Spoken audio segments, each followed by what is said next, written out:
Terima kasih Bapak Presiden. Bismillahirrahmanirrahim. Assalamualaikum warahmatullahi wabarakatuh. Selamat siang dan salam sejahtera untuk kita semua. Om Swastiastu, Namo Buddhaya, salam kebajikan. Bapak Presiden yang kami hormati, Bapak dan Ibu sekalian, Kabinet Merah Putih dan seluruh hadirin yang kami hormati. Saya juga ingin menyampaikan selamat Idul Fitri kepada Bapak dan Ibu sekalian yang merayakan dan mohon maaf lahir batin.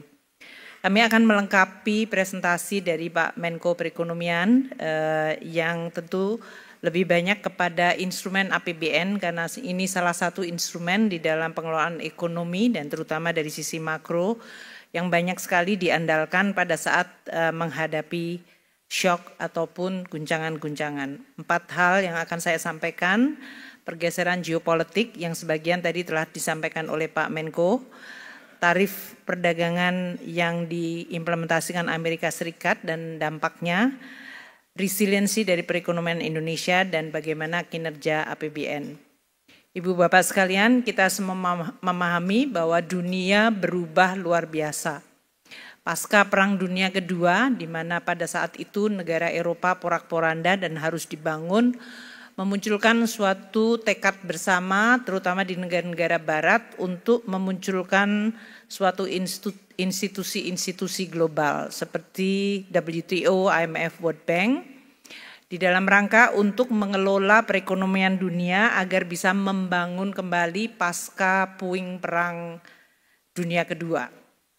Sekarang ini seluruh institusi global ini menjadi kurang efektif atau bahkan tidak efektif karena shareholder utamanya yaitu G7 terutama Amerika Serikat sendiri yang melahirkan institusi ini sekarang tidak lagi percaya pada institusi yang dibuat sehingga memunculkan suatu sistem yang sifatnya unilateral. Ini rule base yang selama dikenal sejak Perang Dunia Kedua sekarang menjadi tidak pasti. Di sisi lain memunculkan blok-blok baru termasuk BRIC tadi dan juga kebijakan yang semuanya cenderung menjadi dalam situasi tidak pasti intensitas dari persaingan yang sangat runcing setiap negara pasti instingnya adalah menjaga domestiknya. Maka banyak kebijakan ekonomi menjadi inward looking.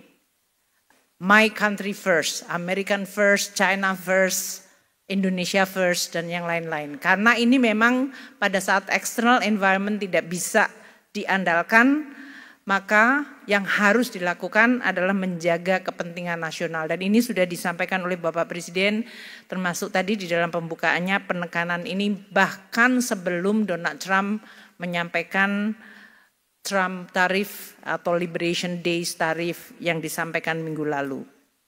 Tadinya kita masih berharap adanya supply chains yang berdasarkan perkawanan, makanya waktu itu muncul friendshoring, nearshoring, sekarang bahkan tidak ada definisi yang disebut kawan atau friend lagi. Karena Amerika terhadap Kanada, terhadap Meksiko, negara yang tergabung dalam NAFTA, ini pun juga yang dibidani oleh Amerika Serikat, sekarang ini di-abandon dan menjadi persaingan yang tidak ada lagi definisi kawan atau lawan.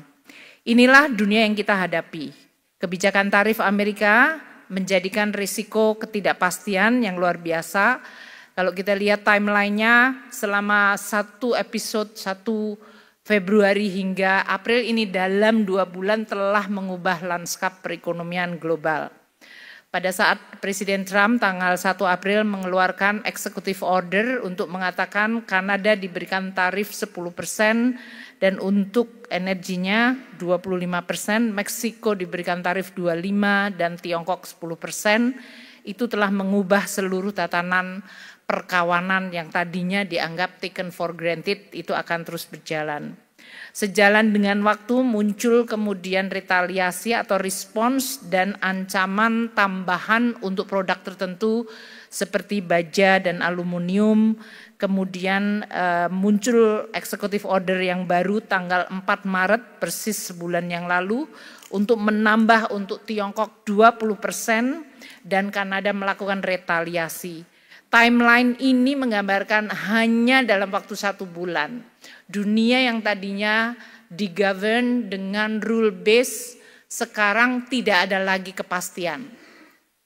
Ini yang menjadi salah satu yang perlu untuk kita perhatikan di dalam kita mengelola ekonomi. Tidak kita terus-menerus terkaget-kaget, namun pada saat yang sama kita tetap waspada. Tarif resiprokal yang disampaikan oleh Amerika terhadap 60 negara menggambarkan cara penghitungan tarif tersebut yang saya rasa semua ekonom yang sudah belajar ekonomi tidak bisa memahami. Jadi ini juga sudah tidak berlagu lagi ilmu ekonomi. Yang penting pokoknya tarif duluan. Karena tujuannya adalah menutup defisit. Tidak ada ilmu ekonominya di situ. Menutup defisit itu artinya saya tidak ingin tergantung atau beli kepada orang lain lebih banyak dari apa yang saya bisa jual kepada orang lain. Itu is purely transactional. Enggak ada landasan ilmu ekonominya. Jadi teman-teman ini ada ICI di sini, mohon maaf tidak berguna Pak ilmunya hari-hari ini. Nah oleh karena itu, karena ini adalah pragmatis, sebetulnya pada saat kita semua dilantik oleh Presiden Prabowo, kita diberikan pembekalan, dan pembekalan itu menjadi sangat relevan. Beliau menyampaikan dunia sekarang digovern oleh realis.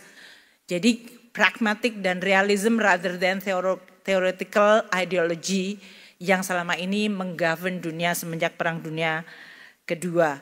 Ini menjadi realita yang jauh lebih cepat dan harus kita segera respons. Kebijakan tarif resiprokal direspon oleh berbagai negara seperti yang tadi disampaikan oleh Pak Menko. Tiongkok yang tadinya dianggap akan restrain atau menahan diri justru melakukan retaliasi yang sama kerasnya. Dan ini menimbulkan suatu eskalasi, makanya pemburukan di pasar uang dalam 2 hari terakhir ini karena respons kedua sesudah RRT menyampaikan retaliasi. Sesudah RRT menyampaikan retaliasi, Presiden Trump dengan Twitter mengatakan saya akan menaikkan lagi tarifnya menjadi 50%. So ini adalah eskalasi yang belum berakhir dan karena ini sudah menyangkut presiden dengan presiden, biasanya akan sangat sulit untuk face savingnya. Jadi ini adalah situasi yang harus kita hadapi secara sangat open-minded, pragmatik dan pada saat yang sama kita harus agile, harus cepat. Seperti yang disampaikan Bapak Presiden dan Pak Menko tadi. Policy apa yang bisa kita lakukan segera dan bisa mengoreksi atau menggunakan opportunity harus bisa kita lakukan sekarang. Uni Eropa sebetulnya belum retaliasi tapi sudah ada di dalam paket. Tapi ini sebetulnya untuk salvo pembuka untuk renegosiasi. Kanada sudah melakukan retaliasi. Jadi berbagai negara yang lain mungkin lebih kepalanya dingin dengan pendekatan diplomasi dan negosiasi. Tapi not necessarily hasilnya juga menyenangkan karena seperti Vietnam yang mengatakan promise untuk 0% tarif dikatakan itu tidak memadai karena non tarif barrier juga menjadi salah satu bagian yang menjadi negosiasi. Dengan adanya kenaikan tarif di Amerika Serikat memunculkan sebuah pemikiran atau hal yang akan menjadi reaksinya yaitu terjadinya diversion dari perdagangan. Trade diversion ini yang sekarang sedang dibahas di dunia. Negara mana yang bisa menjadi tujuan ekspor alternatif atau negara mana yang bisa menjadi tempat investasi alternatif untuk kemudian munculnya trade without Amerika atau Amerika menjadi dialienate dan kemudian muncul di antara sisa Amerikanya. Karena memang Amerika di dalam perdagangan dunia plus RRT itu hanya menjelaskan sekitar 25% dari global trade. Jadi 75% sebetulnya bisa berdagang di luar 2 negara besar itu. Namun pengaruh dari spillover 2 negara tidak bisa juga dianggap enteng. Peluang Indonesia untuk take over karena beberapa negara, Vietnam, Bangladesh, Thailand, China yang rate dari reciprocalnya dari Amerika itu lebih tinggi, yaitu 34, 36, 37 bahkan 46. Tapi kita juga tahu banyak negara di sekitar kita atau yang mirip dengan kita yang tarifnya juga lebih rendah. Filipina hanya 17%, Malaysia 24%, Korea Selatan 25%, dan India hanya 26%. Jadi di dalam tabel ini kita bisa menggambarkan komoditas apa yang potensi kita akan bisa menjadi pemasok baru atau kita akan dikalahkan oleh yang tadi tarifnya lebih rendah. Ini yang menggambarkan betapa pentingnya situasi seperti ini, saresahan ekonomi. Bapak Presiden ingin kemudian bertemu dengan semua stakeholder karena ini adalah perang bersama. Ini harus bersama-sama antara pemerintah, policy maker, para pelaku ekonomi dan bagaimana kita meresponsnya.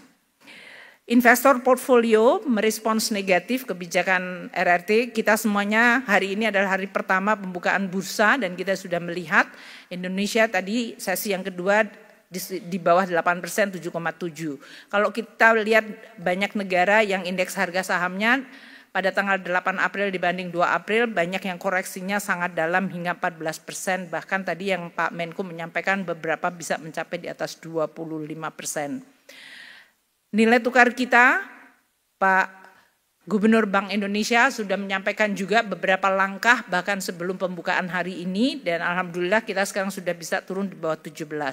Namun dinamika ini seperti harga saham, nilai tukar maupun dalam hal ini obligasi surat berharga itu seperti kita itu seperti shock absorber. Karena shocknya terjadi ini adalah bentuk respons yang mungkin harus terbiasa kita lihat. Namun tidak berarti kita kemudian shifting attention-nya dari fondasi yang tetap harus dijaga. Tekanan di pasar keuangan yang tinggi terakhir ini sebetulnya bukan hal yang baru. US Treasury baik yang 2 tahun maupun 10 tahun agak melemah karena dia dianggap safe haven, tapi dolar indeksnya juga melemah. Jadi kepercayaan 100% terhadap dolar juga mulai menurun. Sementara fixed index yaitu volatility juga meningkat, tapi kalau kita bandingkan pada saat COVID, kenaikannya sebetulnya masih relatively manageable. Tapi ini menggambarkan suasananya, alarmnya mulai berbunyi, jadi kita harus juga tetap hati-hati, tanpa panik. JP Morgan, Goldman Sachs, semuanya mengatakan bahwa Amerika kemungkinan masuk ke resesi, probabilitasnya sekarang naik ke 60%, dari tadinya di bawah 50%. Dengan outlook seperti itu, tidak heran maka commodity price menurun karena nanti demand turun kalau terjadi resesi. Kita lihat harga komoditas mengalami koreksi, harga minyak terutama yang kita lihat sekarang ada di level 64-65. APBN kita menggunakan asumsi $80. Jadi ini berarti nanti subsidi lebih rendah. Moga-moga kita tetap jaga, ini juga membuat APBN kita menjadi relatively menjadi berkurang tekanannya. Meskipun nilai tukar kita agak di atas dari asumsi. Sementara CPO justru membaik. Ini membuat penerimaan negara juga membaik. Copper juga masih relatif bagus. Nikel mengalami penurunan dan coal kita masih agak struggle bahkan sekarang sudah di bawah 100. Aktivitas manufacturing sampai hari ini masih diekspansi tapi tipis di 50,3. Tadi telah disampaikan Pak Menko, Indonesia masih di atas 52. Berarti kita masih ekspansif. Kemarin kita sempat turun tapi kemudian kita naik secara cepat sekali. Ini menggambarkan cukup resilience dari sektor manufaktur di Indonesia. Ekspor Indonesia untuk pertanian dalam hal ini pertumbuhan year on year-nya 52%, untuk manufaktur 29%. Itu menggambarkan bahwa sebelum tarif Trump kita cukup baik. Dan oleh karena itu neraca perdagangan kita tetap terjaga surplus. Kalau kita lihat dari sisi neraca perdagangan ini, Amerika adalah the second largest. Tapi antara yang the first largest yaitu China, Amerika itu di 23 billion. Dan ini tidak banyak berbeda dengan destinasi lainnya. Kalau lihat dari tabel ini, Indonesia punya banyak alternatif sebetulnya. Dalam artian seperti yang dikatakan oleh Pak Menko tadi, bahwa destinasi ekspor kita masih bisa kita diversify. Dan attachment atau dependensi kita terhadap Amerika tidak terlalu besar dibandingkan negara-negara lain yang tadi disebutkan. Nah, Presiden Prabowo telah menyampaikan bahwa menteri-menteri ekonomi yang sekarang harus menghadapi kondisi perang ekonomi ini, kita di dalam front line-nya harus berinisiatif untuk melakukan reform dan deregulasi. Karena kejadian shock seperti ini bukan pertama kali di dalam sejarah kita. Kita pernah mengalami pada tahun 80-an, waktu itu shock minyak dan perang. Kita juga menghadapi kondisi global economic shock tahun 2008-2009, 97-98 kita menghadapi krisis ekonomi. Belajar dari semua shock ini, pada saat terjadinya shock justru ini menjadi opportunity untuk mereform dan melakukan deregulasi. Jadi berdasarkan instruksi Bapak Presiden, bahkan sebelum Trump Liberation Day tarif, kita sudah diminta untuk memformulasikan deregulasi, mempermudah seperti yang tadi telah ditekankan oleh Bapak Presiden. Saya sampaikan untuk beberapa yang di area yang pasti banyak teman-teman dari bisnis melihat dan penting karena ini sangat mempengaruhi cash flow dan yang lain-lain.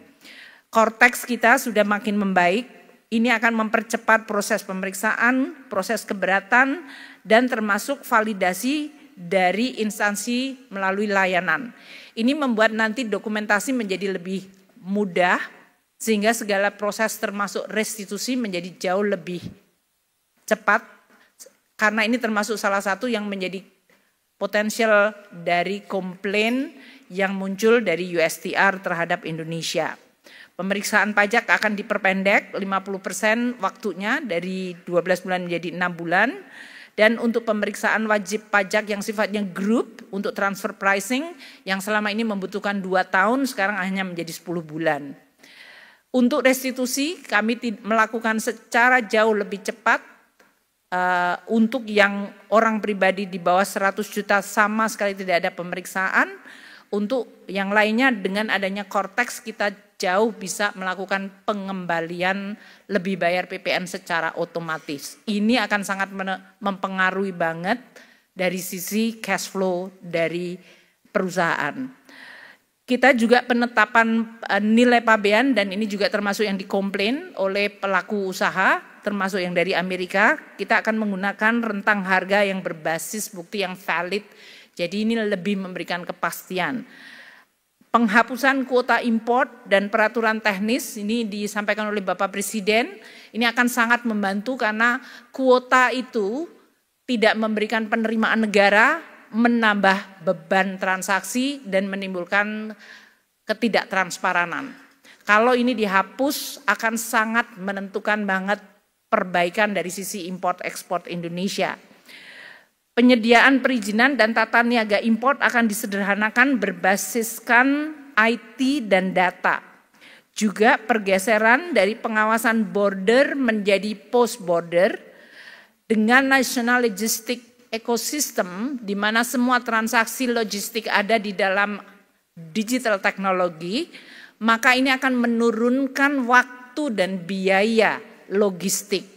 Saat ini 53 pelabuhan dan 7 bandaran sudah terkonek dengan NLI. Sehingga seluruh transaksi itu semuanya digital dan jauh lebih cepat dan pasti. Kita juga mengimplementasikan HICO X-ray, dengan demikian petugas bea cukai tidak perlu harus melihat, membongkar, karena kita sudah bisa lihat setiap kontainer tanpa adanya intervensi dari petugas.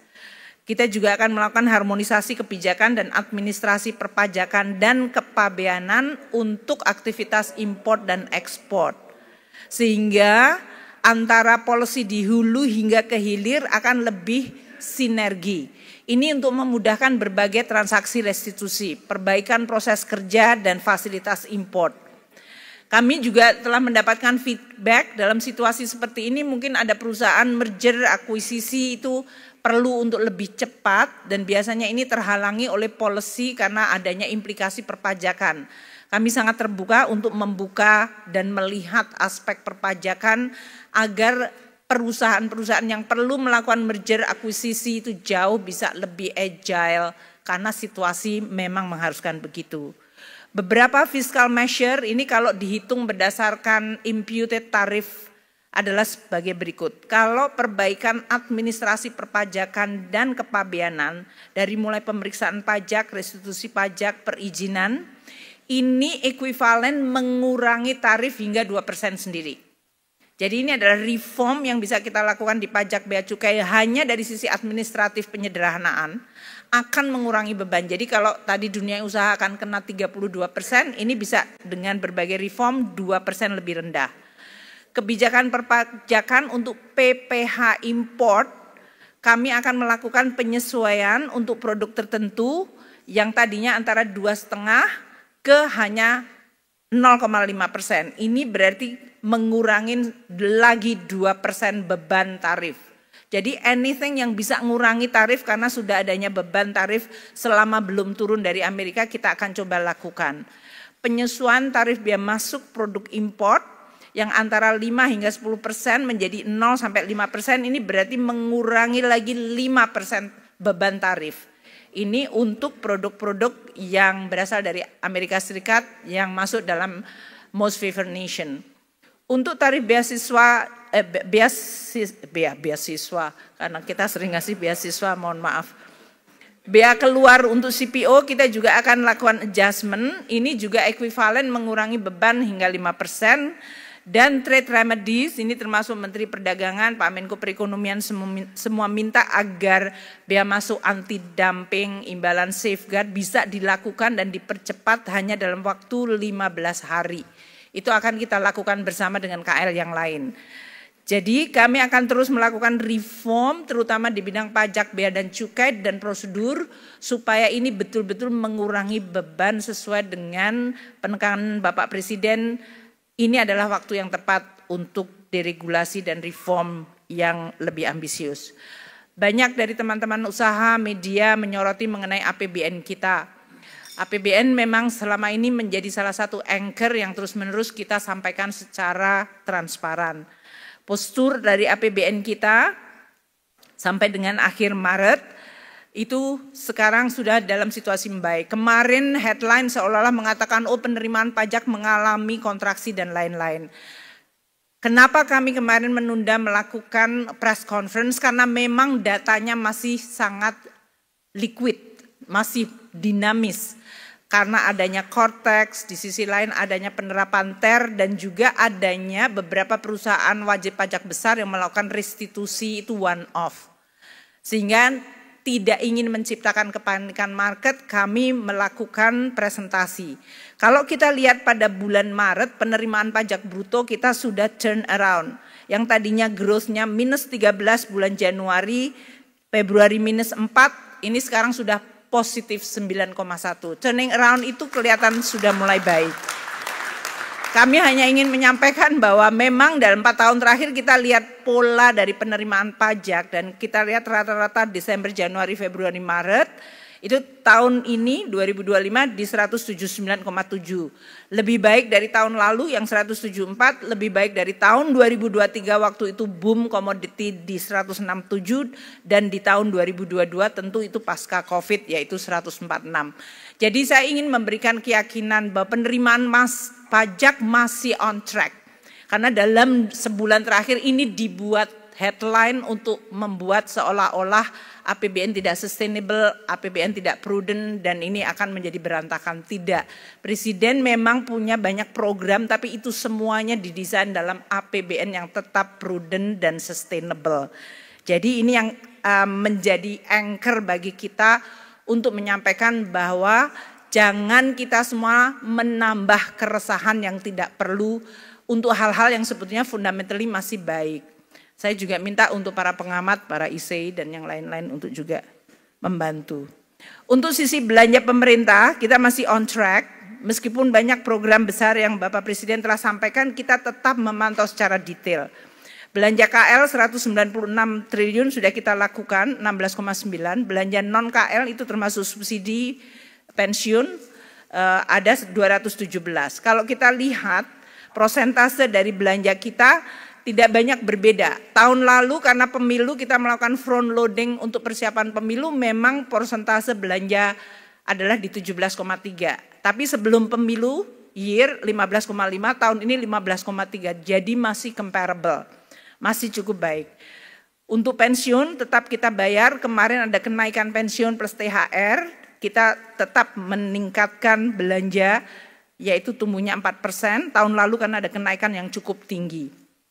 Subsidi tadi yang Bapak Presiden menyampaikan subsidi pupuk, coba bayangkan, kita di 2025 sampai dengan Maret sudah mengeluarkan 1,7 juta ton. Dan ini dilakukan secara tepat waktu dan tadi sesuai dengan instruksi Bapak Presiden simplifikasi yang menjelaskan bagaimana kita bisa mensecure panen yang baik. Karena pupuknya datang pada saat memang dia tanam. Tahun-tahun sebelumnya pupuknya datang, ada anggarannya, tapi datangnya terlambat dan hilang. Jadi ini matters a lot. Reform itu sangat-sangat memberikan pengaruh yang luar biasa besar terhadap perbaikan apa yang ada di dalam pelaksanaan. Beberapa dari subsidi BBM, LPG 3 kilo, subsidi listrik, semuanya dari sisi volume mengalami kenaikan. Ini artinya APBN bekerja untuk melindungi masyarakat, agar mereka yang bebannya terasa dalam situasi saat ini, mereka mendapatkan perlindungan dari APBN. Belanja pemerintah ke daerah, transfer juga dalam hal ini tetap terjaga dan on track. Ini bahkan yang oleh Bapak Presiden menyampaikan, kalau kita sekarang membelanjakan hampir sepertiga belanja kita ke pemerintah daerah, sudah seharusnya kita melihat setiap rupiah itu harus benar-benar bermanfaat untuk masyarakat. Dari mulai dana desa, dana bagi hasil, dana alokasi umum, dana alokasi khusus, baik itu yang fisik maupun non-fisik. Jadi semua angka di APBN memang dilihat secara lebih teliti. Itu barangkali yang membuat banyak yang tidak comfortable. Tapi ini tujuannya adalah untuk supaya meyakinkan bahwa setiap rupiah bekerja untuk bisa dinikmati oleh masyarakat secara langsung. Pembiayaan APBN, karena banyak yang mengatakan apakah APBN akan defisit dan defisitnya nanti akan berapa. APBN didesain dengan defisit 2,53%. Ini sesuai dengan undang-undang APBN yang sudah disetujui oleh DPR, yaitu Undang-Undang 62 tahun 2024. 2,53% itu artinya defisit 616 triliun. Sampai dengan sekarang defisit dan pembiayaan kita bisa isu 250, untuk surat berharga negara kita 282. Memang terjadi kenaikan karena kita melakukan front loading, mengantisipasi bahwa Pak Trump akan membuat banyak disruption. Jadi kalau kita melakukan front loading bukan karena kita nggak punya duit, karena kita memang strategi dari issuance kita untuk mengantisipasi ketidakpastian yang pasti akan membuat kenaikan.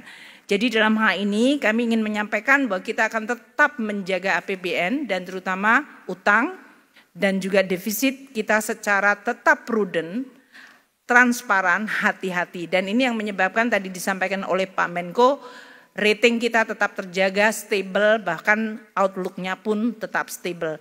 APBN adalah instrumen untuk membiayai banyak program-program penting. Ketahanan pangan yang Bapak Presiden telah sampaikan tadi.